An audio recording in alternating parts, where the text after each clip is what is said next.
Welcome to the Inside Carolina podcast. I am your host, Tommy Ashley, joined by Ross Martin, Greg Barnes, On the Beat, sponsored by Johnny T-Shirt, JohnnyT-Shirt.com. Before we get started, you got to rate us and review us, subscribe on YouTube, whatever you need to do to get your Inside Carolina content. Drop us a rating, drop us a review. We read those things, I promise. We definitely do. And, of course, sponsored by Johnny T-Shirt, so you need to spend your money on Carolina gear at Johnny T-Shirt, JohnnyT-Shirt.com. We got an On the Beat podcast, Greg Barnes and Ross Martin, like I said. Before we get started, gentlemen, we talked about doing a mailbag podcast, but I want to go to Greg Barnes first. Greg, recording this on Tuesday night, late Tuesday night. Wake Forest and Notre Dame now canceled due to COVID. I guess Notre Dame's issues this time. A lot of people on the message boards, Twitter, everything, think Wake and North Carolina ought to get together on Saturday. Tell us why, or most likely why not, that will not happen.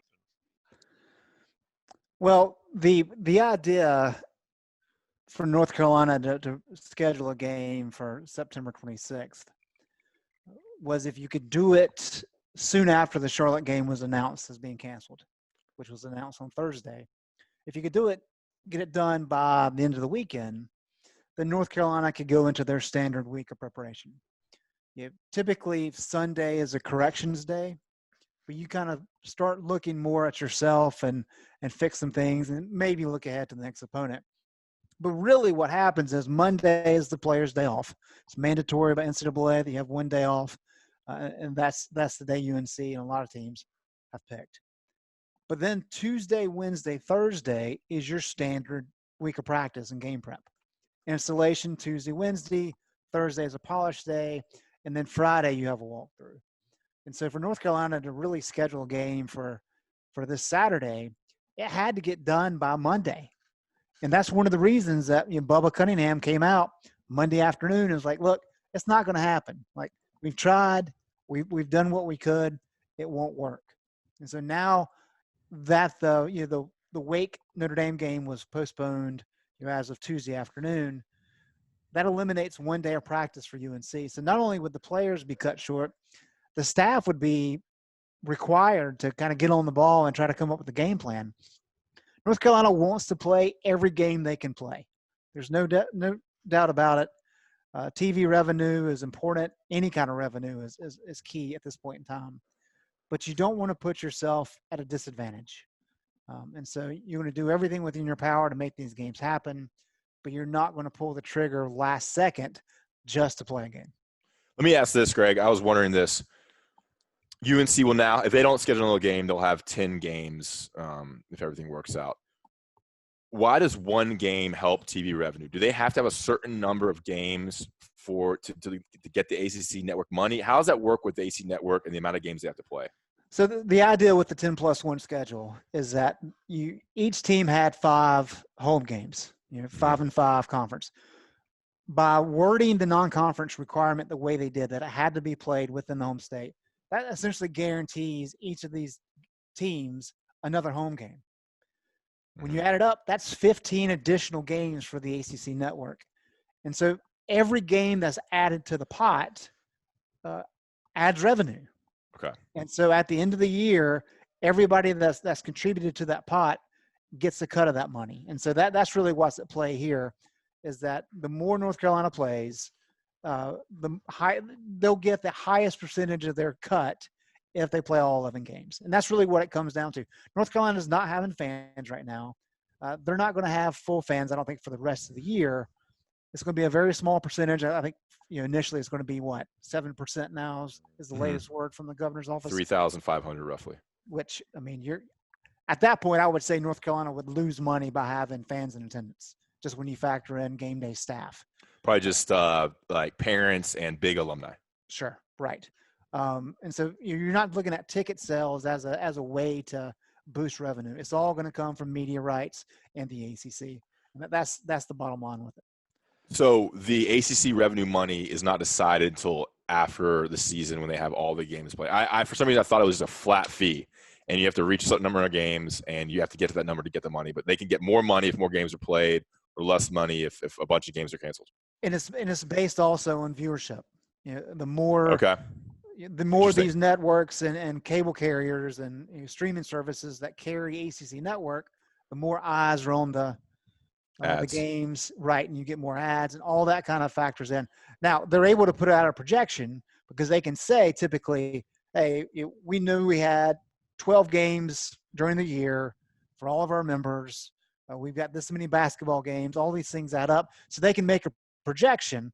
But you don't know until the end of the year exactly what that money payout is going to be. And that's why playing these early season games was so important before the SEC came on board, before Sure. the Pac-12 potentially does. I mean, that plays into it as well, right? Yep, absolutely. So Carolina, no game this weekend, which leads to Greg Barnes at the beach, Ross Martin going to the beach. I'm going to the beach. Yeah, I mean, 20 games, 20 days between the Syracuse game and the Boston College game. I mean, it's essentially like Max said, they're starting over. I mean, 20 days of just waiting, getting their tests back, trying to not get COVID between Syracuse and Boston College. Kind of crazy. So I'm gonna test your readership, guys. If you actually read my stuff or not. When's the last time UNC had at least 20 days between regular season games? I don't know. Nine Was that your article today? Guys, killing me. I You're read not it. even reading my stuff. Was I it read it. 9/11? Surprisingly, no, it was not 9/11. 1952. Wow. They had a outbreak of polio on campus, and it forced the cancellation of games against Georgia and NC State. I think Buck was in school then, right? Actually, my Freshman father year, was. maybe? Yeah, actually, my father was in school there. He didn't tell me about that. It's weird how 2020 and now 1952 are running together. 1918. Yeah. What a crazy time we're in. Look, so Carolina goes to BC. Greg, is a possibility, or Ross as well. Is it Everyone's drinking something different so far. I know. You need to be, if you're not watching on YouTube, this is the time to do it. Of course, you can hear it just as well. Greg, Carolina, BC on October 3rd. What is the likelihood that Carolina schedules, I believe, what is it, November 21st or December 12th? I mean, are they pretty solid possibilities that those days are going to happen now? Yeah, they are set on adding a game. They're going to do everything they can to add a game. Probably, like Mac even mentioned, the Friday or Saturday before that Notre Dame game. Notre Dame's on a Friday this year, so you've got a little bit of wiggle room, whether you want to do a week out from that game, which will give you a short week after, I guess, the Wake game, I believe, or you can do a short week leading into Notre Dame. And the interesting thing about the December 12th date is that as of Monday afternoon, Bubba Cunningham said that they actually had not talked as a conference about how they were going to proceed. I think everybody saw that Virginia Tech was rescheduled for December 12th and automatically assumed, well, they set up the ACC championship game to be on either December 12th or December 19th. Therefore, with there being a game scheduled on the 12th, automatically the championship game goes to December 19th. That's not necessarily the case. It could be a matter of, given the craziness of this year, that they wait and they see, okay, well, the only two teams that can't play on December 12th are Virginia Tech. And if they're eliminated by early November, maybe you go ahead and have the game. Who cares? Yep. And so December 12th is on the docket as a potential for North Carolina, but they're going to do everything they can to get that game scheduled in that slot in November. And like we mentioned on Inside Carolina Live this past Saturday, the Big Ten's having their championship, and then the 2 seeds play, 3 seeds play, the 4 seed on down to the, 6 seeds, 7 seeds in the Big Ten. Crazy. Let's get to the mailbag. And I mentioned Inside Carolina Live, of course, our Saturday show on CHL 97.9. Ross Martin was in studio this past weekend, Greg Barnes as well.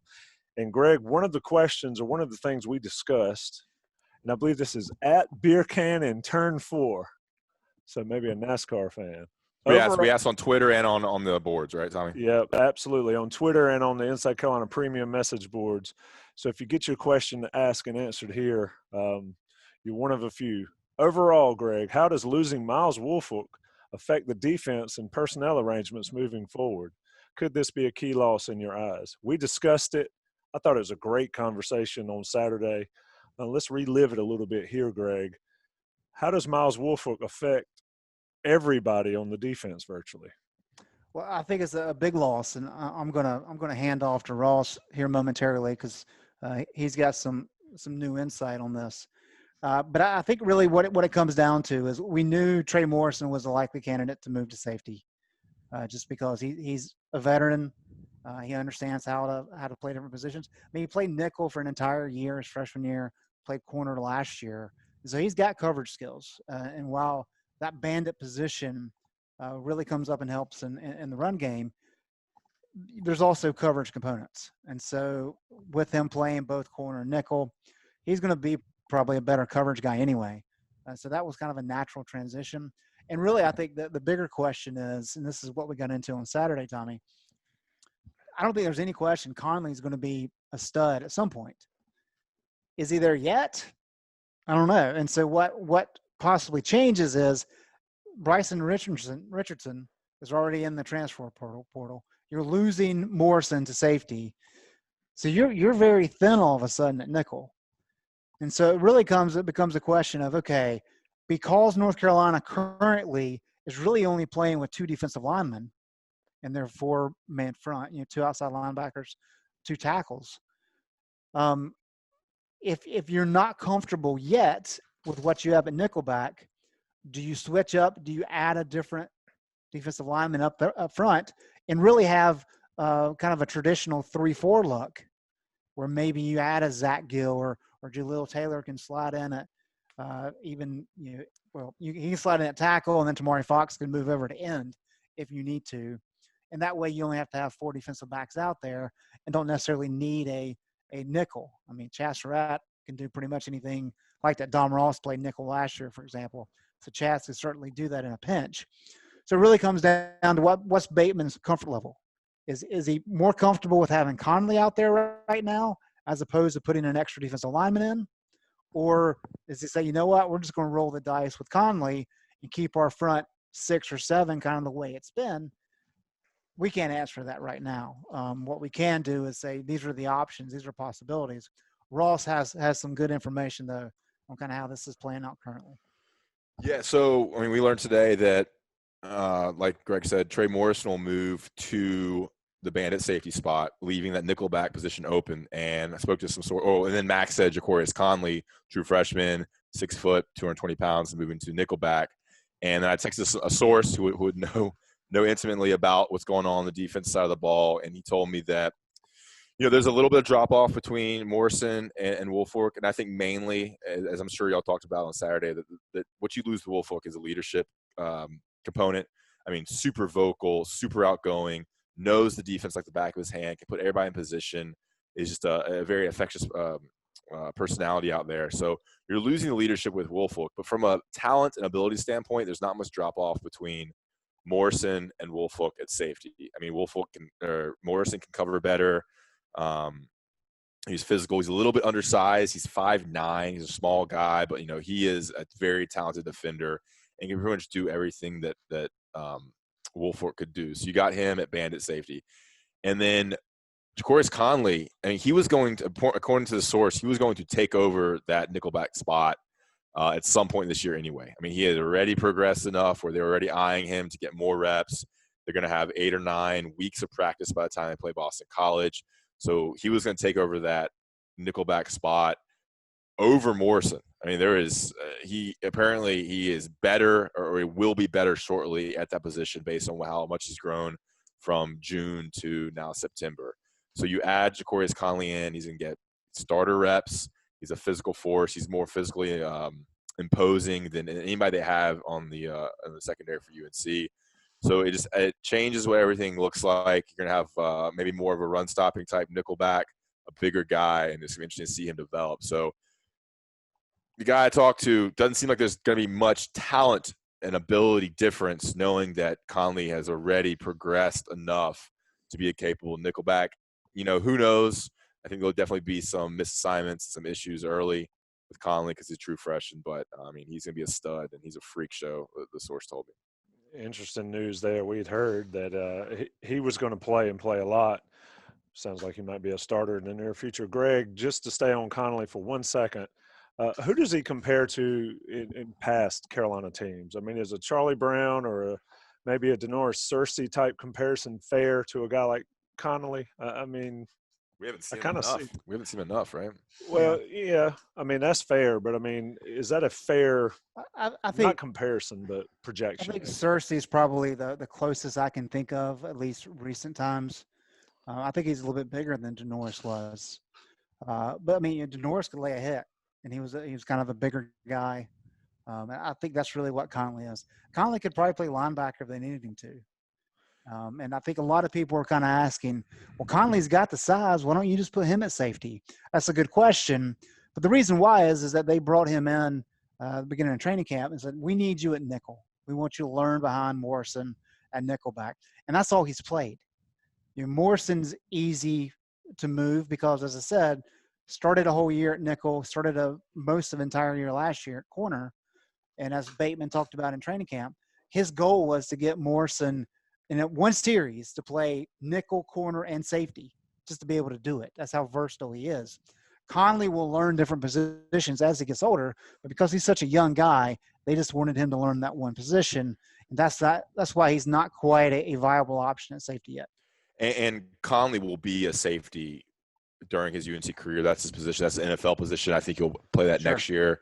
And then maybe Morrison will move back to nickel. I think nickel is the position for Morrison, given his size and ability. But Conley cannot play safety based on he hasn't been at safety this whole season so far. You mentioned Morrison's 5'9". That's a little small for a safety. So whatever works to get him through and get Conley some experience. You mentioned Bryson Richardson. Ross, I'll go to you, and I don't want to butcher the name from the message board. I'll let you try it, Ross. Any chance Bryson Richardson jumps out of the transfer portal?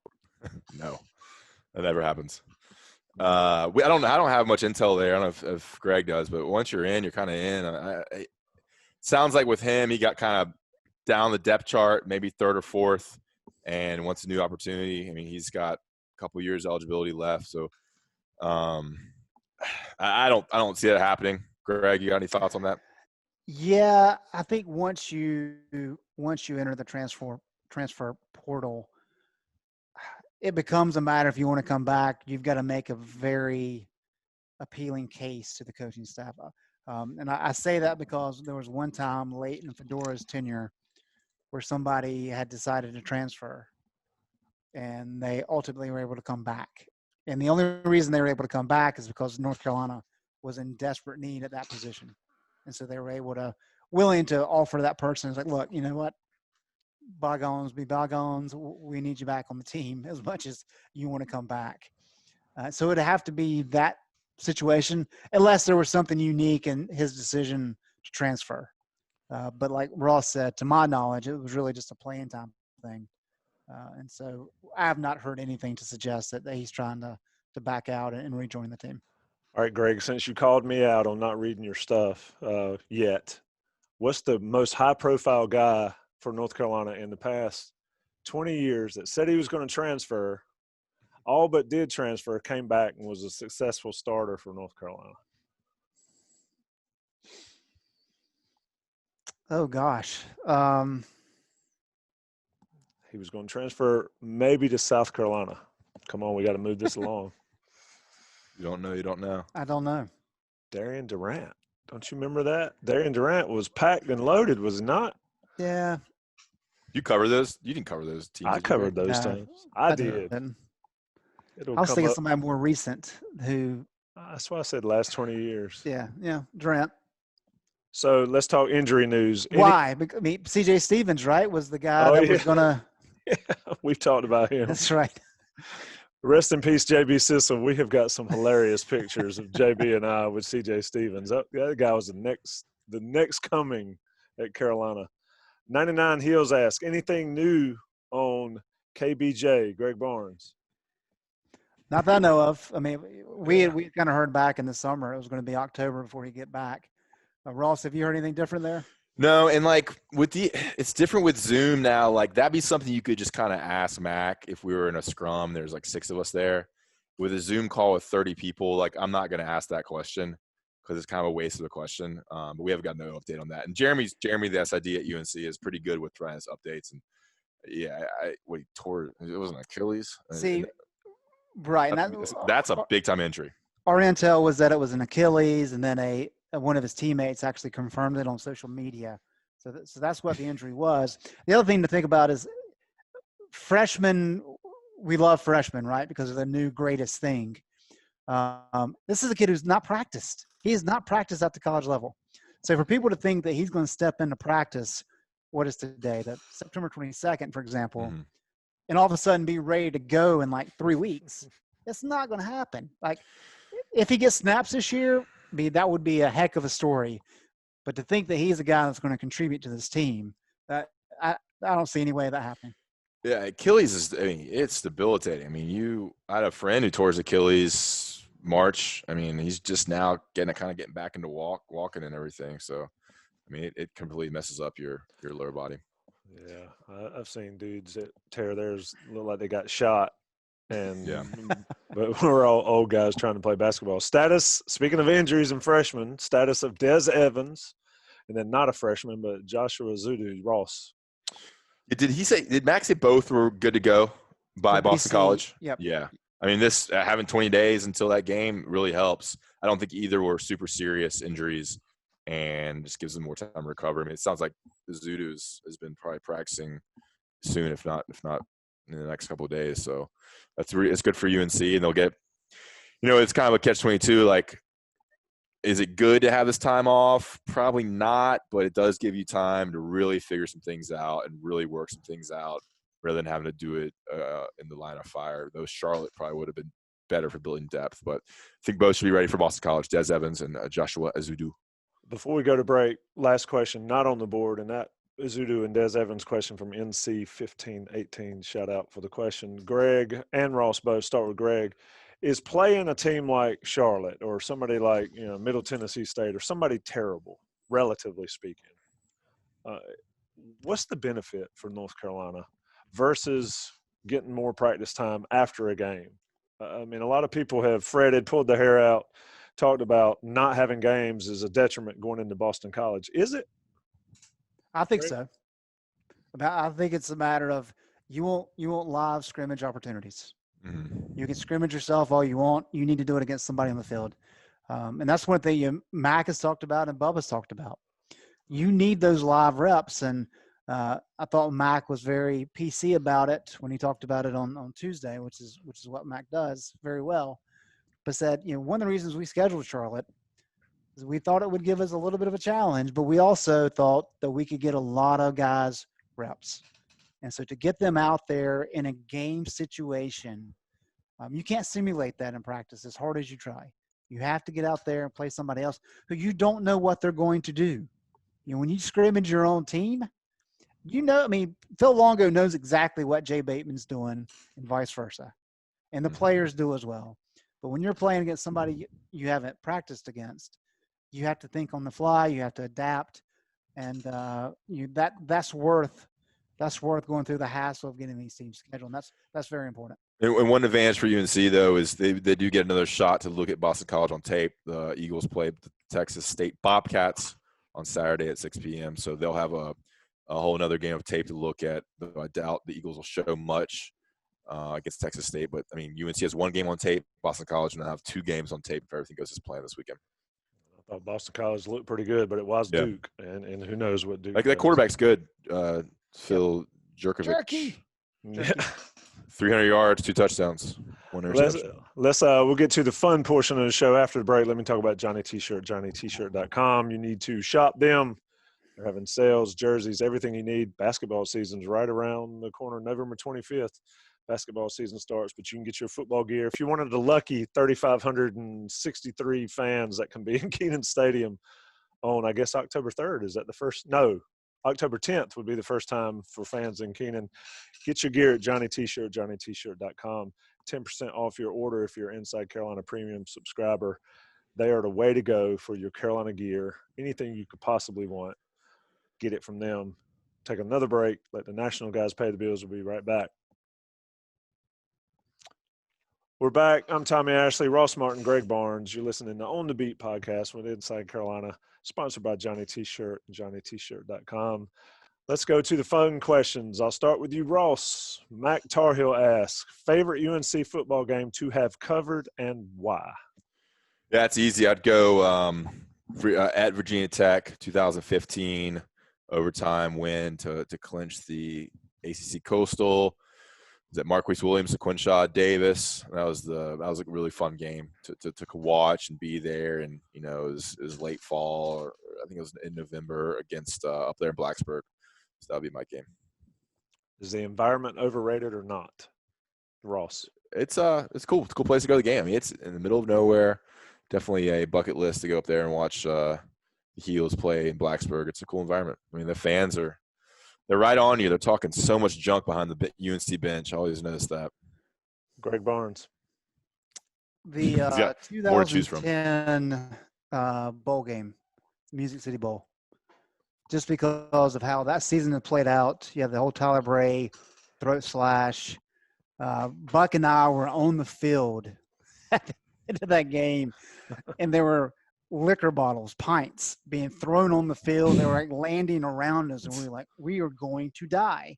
And that's also the game, I believe it was Dante Page Moss, picked up one of the beer cans or beer bottles and like saluted the crowd on the sideline. And it was chaotic, and it was wild. That was one that sticks out to me.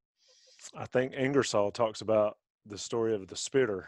Somebody threw like a spitter at one of them, I forget, and it was like the top wasn't all the way on it, and it came flying off. Did you save any of the liquor bottles? Were they full or were they empty? No, they were all empty by the end of the game. Yeah, those Tennessee folks aren't throwing wasted liquor. That's right.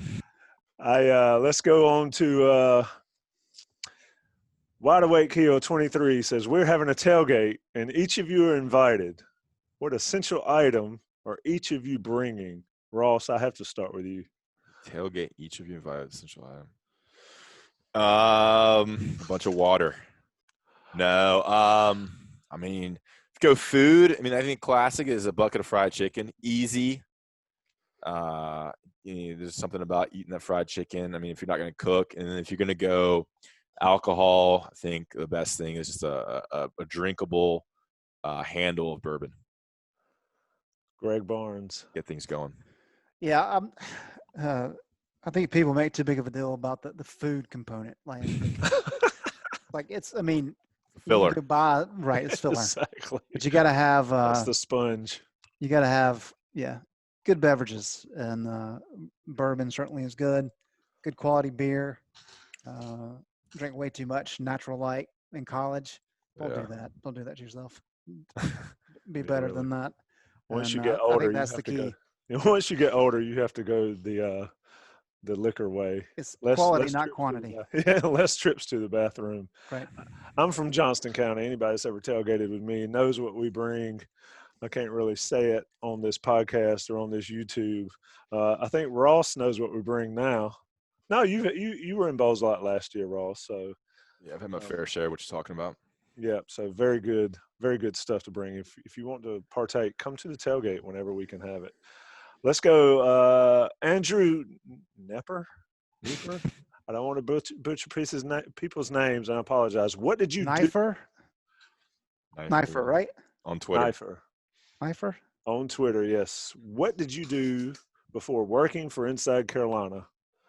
Where'd you go to college, and where'd you work before? A little bit TMI, but Greg Barnes, what'd you do before you did this stuff? Probably what you did earlier today, right? Right. I was a golf pro, head golf pro for 7 years when I got out of college. That's awesome. Jim Hawkins gives me grief for this, but I actually went to NC State for college for Kimmy and Pulp and Paper. And then I transferred to North Carolina for journalism, and spent my last 2 years in college at Carolina and have my degree from UNC. But I do have some NC State classes on my transcript. I am sorry. Ross, what did you do before you came to Inside Carolina? Yeah, I went to UNC. Actually did not take a single journalism class as a history major. I wish I had done more journalism. Would have gotten into this career a little earlier. Journalism, and then I've done a lot of jobs since college. Whitewater rafting guide in the mountains, North Carolina.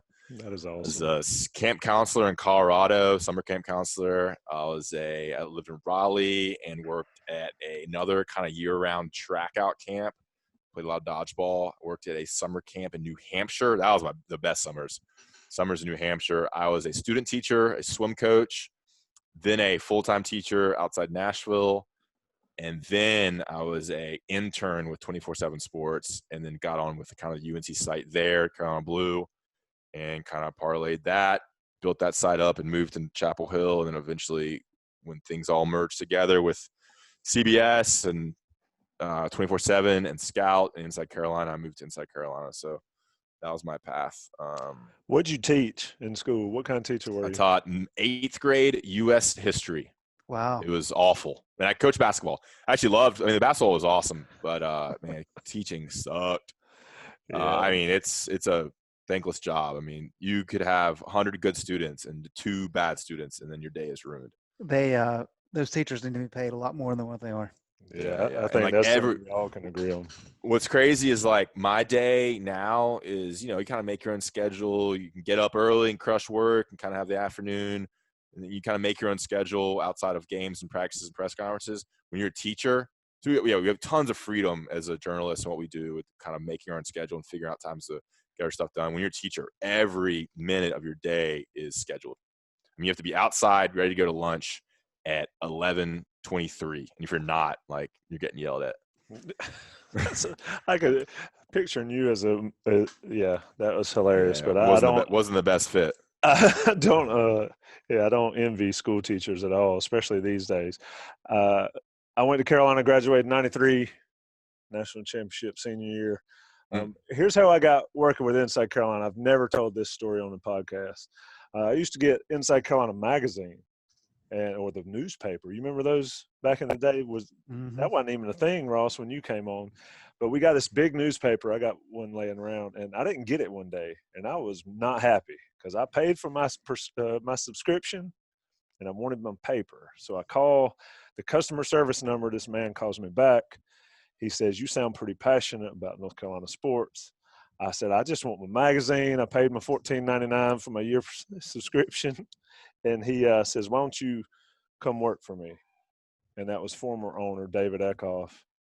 And then David sold it to Buck Sanders and Ben and all that. And the rest is history. Been doing It wasn't online at all back then, obviously. It was still the magazine, newspaper, paper. I think there was – It's 94 when it started, I believe, right? Yeah. There was a website aspect, but nothing like it is now. And of course, yeah. So the first media day I covered was Vince and Jameson and Coda and all in '98. And I'll never forget, somebody looked at me, I'm not going to say who it is, and said, "You're from outside Carolina, right?" And so that's how it all began. How far has it come that you guys get the respect you get covering Carolina sports now? So that's a long story to make a short story long. Favorite game while in school, Greg? And it could be at NC State or in North Carolina. Hester Hill, 33S. Favorite game while in school? He's got a bunch of questions. We'll go through them. Cool. I guess it depends on kind of how you look at it. Like I had a lot of buddies in school at Carolina, so I was able to go to a couple Carolina games when I was at State, which was the last 2 years of Mac's tenure. So some great games there. Was not able to go to Judgment Day, unfortunately, against FSU. And then, of course, you had some bad games. I mean, I was at the Furman game where they lost. Covered that one. That's certainly not a happy memory. But probably the best one is one that wasn't on campus. It was the Carolina game in Charlotte. There's actually both of those games that were in Charlotte. One was the highlight scoring affair, and Torrey Holt was so good. Carolina won that one, I believe, in overtime, if I remember correctly.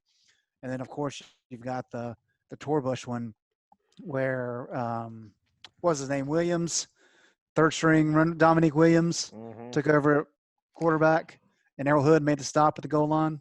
David Beaumont, Earl Hood, right at the goal line. Right, that's right. So those are probably the ones that stand out the most. Ross. Yeah, I mean, when I was in school, 2004, 2008, it was Bunting for 3 years and then Butch Davis for 1 year. And I was actually in school my freshman year in the Miami game when kicked the field goal to beat Miami around Halloween weekend. But I was actually not there. I was in the hospital with like this weird issue we won't even get into. But I was in a hospital in Greensboro, like on my deathbed. So I missed that game. So I have to go basketball. I mean, I was in great basketball era. So, I mean, I went to Hansborough when he scored 40 points against Georgia Tech. I mean, no games really stick out, but watching Hansborough beat Duke as a freshman, obviously the 2009 championship team. I mean, 2005, I was a freshman, all that whole run for the 2005 team. I was not at the Duke game when Marvin Williams hit his shot, but I mean, that was being in school for the 2005 championship and then all of Hansborough's first 3 years, then 2 of like Ty Lawson, Wayne Ellington. Those were some great basketball games, but no football games stand out. I was looking at the stats right now. Bunning went 6-6 in 04, 5-6 in 05, and 3-9 in 06. I don't remember much. I mean, we'd go to those games, pretty fun. But I mean, I remember Brandon Tate had a bunch of big runs, and then Hakeem Nicks was there. I mean, things like that. But no game in particular stands out on the football side of things. That's a pretty impressive basketball run there. I was there at Mac Brown's second 1-10 season, my freshman year at Carolina. As a student, the most fun we had at a game was probably the Georgia Tech tie, where they tied the eventual national champions. I guess that was in '90. That was back when we had the mic man. I knocked the mic man off the platform he ran on. He loved it. He jumped up, gave me the microphone, probably said some stuff that my parents would have been embarrassed for. That was a fun time. '93, of course, basketball national championship. Knew a lot of those guys. And in freshman year, Rick Fox hit the shot against Oklahoma as an 8 seed. So that was pretty cool to be around Granville Towers and all that stuff. But we're bringing back some old time memories now. It's kind of scary. Favorite player? Well, let's just go favorite college athlete. Greg, when you were in school. When I was in school, okay, that changes things. Let's see here. Chris Lang's from Gastonia, so I'm partial to Gastonia guys, being from Gastonia. I don't know. I mean, I always loved Ronald Curry just because he was such a big acquisition. But I'd probably have to go. I mean, I think everybody liked Dre Bly, so Dre Bly was certainly up there. And I was a big fan of Joe Forte. Forte was on that team my senior year that lost to Florida in the Final Four. So this is probably some of those guys. I'm not sure that I had a favorite. Ross, who was the coolest person to hang out with in Chapel Hill, if you did? I didn't hang out with any athletes. I wasn't Luke Buxton. Probably Brian Chacos was my favorite football player at UNC. Overlapped. I didn't really know him either. I mean, was that his 6th or 7th year? Yeah, we overlapped for probably 2 or 3 years.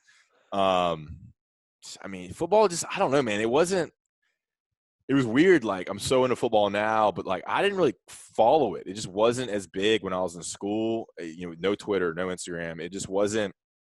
I went to the games, but I don't know if I could really tell you even who played quarterback during that era. I mean, I guess it was. I guess I caught some Darian Durant and maybe a little T.J. Yates. But I mean, I think of basketball. I mean, I was there for Sean McCants and Ty Lawson, and those are 2 of my favorite players. And of course, Tyler Hansborough, but. I mean, Ty was unstoppable. I love watching him. Well, yeah, he's still unstoppable. He's he is YOLO, baby, YOLO. Yeah. We won't talk about that. So transitioning, you explained it, Ross. Transition from covering the first sports beat. Did you, when you were teaching and all, did you have any aspiration to be a sports reporter? Like, in high school, I did. I was really thinking about doing journalism at UNC. I wanted to do ESPN and be like a sports center anchor. that was kind of like what I was thinking about in high school, and just it never matriculated in college. I don't know why. I don't know. But I always loved sports. I always read News and Record every morning. So I was big into sports. And then, dude, it was a Craigslist ad I responded to that got me with 24/7 Sports. 24/7 Sports blew up. It was just I hit at the right time. I was there kind of in the first couple of years of 24/7 Sports, and that is what led to it. But always been a pretty good writer, and so that helped me. And you have to have a passion for what you do, and you have to love doing it. And working hard, it just made sense, and it's paid off. Landing with 24/7 and landing with Inside Carolina has been great. Having great mentors like Greg, Ben, and Buck has helped. You can't be that. Barnes, I mean, everybody considers you the best beat writer that covers Carolina. I'll blow a little bit of smoke. How did you when did you first realize that you were going to be a beat writer for Inside Carolina? See, it's interesting because I graduated in 2000, which is after the .com bubble had burst. But we kind of knew everything was moving towards the internet. I mean, we were in J school. We had a class where we had to learn how to build our own website, and I had some good professors saying, "Look, this is where everything's going. Newspapers are not prepared for it. The industry is in trouble if they don't get a handle on this." And that really scared me. I had a job offer in spring of 2000 for a newspaper gig and turned it down and decided to get in the golf business. But writing has always kind of been my passion. And so I believe it was 2003 because it was the year I got married. I just happened to send Buck an email because I'd started frequenting the message board. Just saying, hey, if you have anything available for any kind of writing, let me know. I'm interested in doing it. And so from 2003 for 4 years, I started out doing Olympic sports profiles for the magazine. And so each month I would pick 4 Olympic sports. So any of the 26 other than football and men's basketball. And I would do 500-word articles for the magazine every month. And I did that for a couple of years, and then eventually got to a point where Ben started asking me to do some cover articles, cover stories. And so I'd fill in for, Mark Simpson-Voss did that for us for a long time. He was the main feature guy. And whenever he wasn't available, then I would slide in, and I wrote several of those. And then it got to a point in I guess it was June of 2007 when Buck and Ben offered me the full-time gig. And so I really went from like a part-time gig writing to the full-time role. And, it's interesting how it kind of played out. I remember writing the first news press conference that I covered was Roy's summer press conference in 2007. And I think Ben was probably cringing trying to edit that story. Just because I was kind of out of the process of writing stories like that on the fly. And before you know it, the end of the year, North Carolina's in the Final Four in San Antonio, and Tyler Hansbrough is winning National Player of the Year.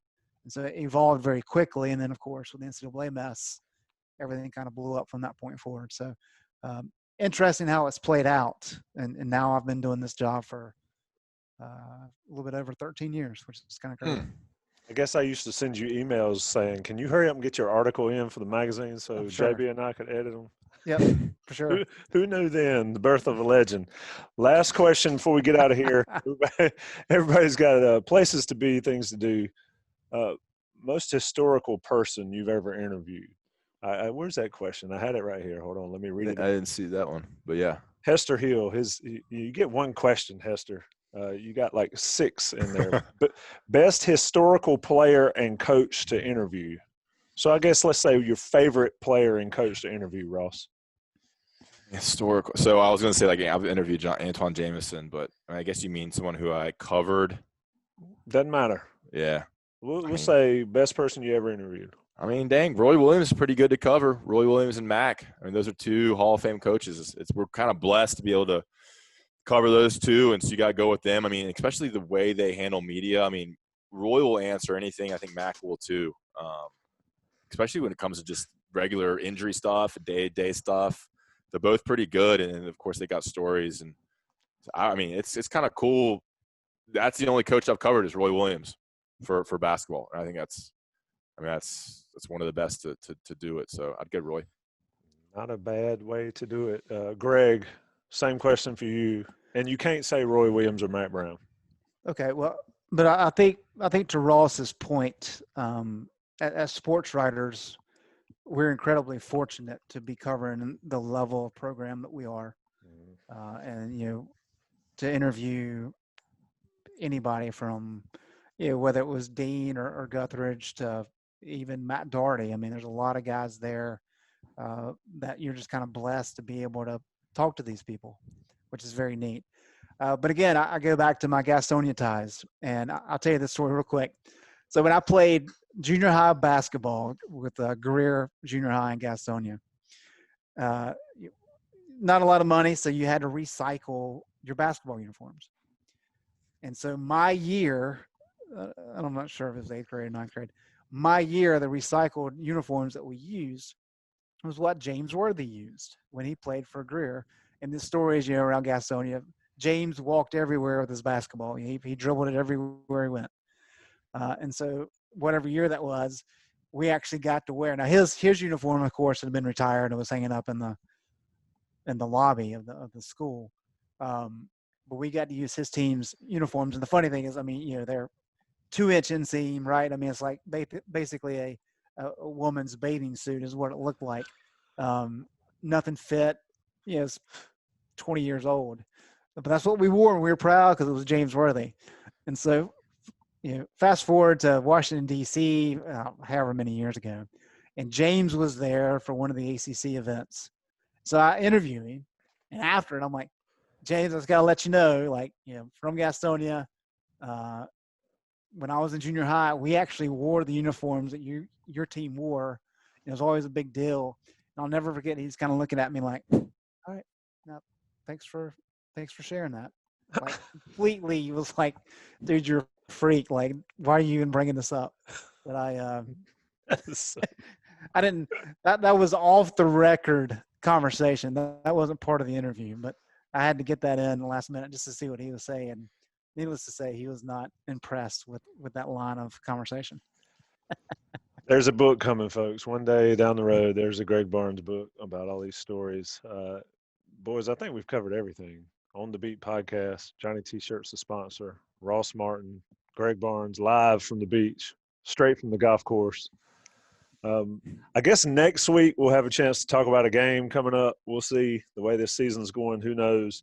But I do appreciate you guys joining me tonight. Thanks, Tommy. Yep. Thank you, Tommy. Yeah. Rate us, review us, subscribe, do all of that. Johnny T-Shirt, visit them, get 10% off your order. Appreciate it.